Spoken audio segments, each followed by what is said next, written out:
Today I will talk about cases. Primarily, a sentence has two cases, subjective case and objective case. So I will discuss about that. So if you want to know what is subjective case and what is objective case, then please keep on watching. So first we'll study subjective case, right? So देखो इसका definition.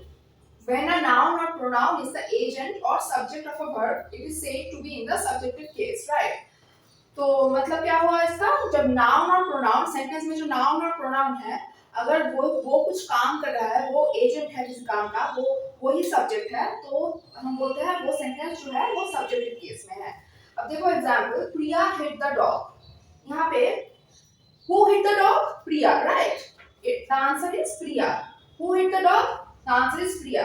Priya is the agent और subject of the verb in this sentence. Priya ही काम कर रही है, जो काम है, प्रिया सब्जेक्ट है ना, तो प्रिया ही काम कर रही है, प्रिया डॉग को हिट कर रही है, तो it is in the subjective case, right?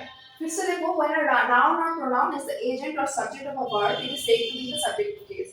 अगर किसी सेंटेंस में नाउन और प्रोनाउन कोई काम कर रहा है बेसिकली, जो कि सब्जेक्ट भी है, तब वो सेंटेंस को हम लोग बोलेंगे it is in the subjective case. For example, Priya hit the dog. Priya dog को हिट कर रही है, प्रिया सब्जेक्ट है, वही काम कर रही है, तो it is in the subjective case. Another example देखो, Ram plucked the flowers.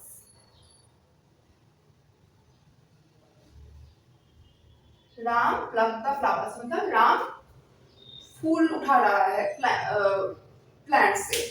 तो यहाँ पे राम क्या है? राम ने ही फ्लावर्स को प्लक किया है, तो राम क्या है? सब्जेक्ट है, वो ही काम कर रहा है, फ्लावर्स को प्लक किया कौन कर रहा है? राम कर रहा है, तो it is in the subjective case, right?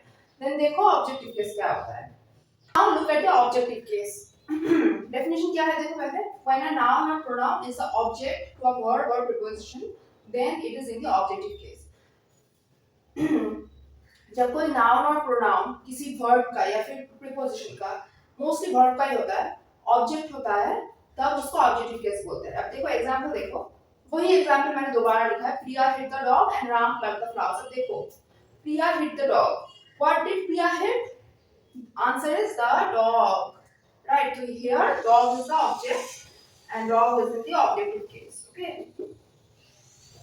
Dog is the object of the verb, और dog किस verb का object है? hit verb का object है, right? तो यहाँ पे तो वही लिखा है, देखो when a noun or pronoun, noun dog है, dog एक noun है, तो when a noun or pronoun is the object of a verb or preposition, यहाँ पे verb है, hit क्या है? verb है। When a noun or pronoun is the object of a verb, then it is in the objective case. Dog यहाँ पे objective case। अब देखो next example, Ram plucked the flowers. Ram तो subject है, सबको पता है। Ram plucked the flowers. तो by whom the flowers got plucked? Ram. तो it is in the objective, subjective case, sorry. And what did Ram pluck? Answer is the flowers. Okay. तो flowers क्या है? Object है। किस verb का object है flowers? Pluck verb का object है। यहाँ पे pluck क्या है? Verb है। हमेशा याद रखना, जो काम कर रहा है कोई सेंटेंस में, कोई एक सेंटेंस में जो काम कर रहा है वो सब्जेक्टिव केस होगा, सब्जेक्ट होगा, एंड जिसके ऊपर काम हो रहा है वो हमेशा ऑब्जेक्ट या फिर ऑब्जेक्टिव केस होगा। हमेशा ये बात याद रखना। इसलिए तो प्रिया हिट द डॉग, प्रिया काम कर रही है या इससे प्रिया सब्जेक्ट है, सब्जेक्टिव केस है, और डॉग के ऊपर काम हो रहा है, तो इसलिए it is the objective case. Ram यहाँ पे काम कर रहा है, इसलिए राम सब्जेक्टिव केस है। किसके ऊपर काम कर रहा है वो? फ्लावर्स के ऊपर, तो ये है ऑब्जेक्टिव केस। अब देखो एक सेंटेंस मैंने लिखा है, the boy wants his mother. Okay, the boy मतलब एक बच्चा जो है, एक बॉय जो है, वो अपनी मां को चाहता है। अब देखो, boy is the subject of the word wants, right? तो हु वांट्स हिज मदर अगर हम क्वेश्चन करेंगे तो आंसर आएगा बॉय, तो इसलिए बॉय होगा subjective case. Okay, subjective case.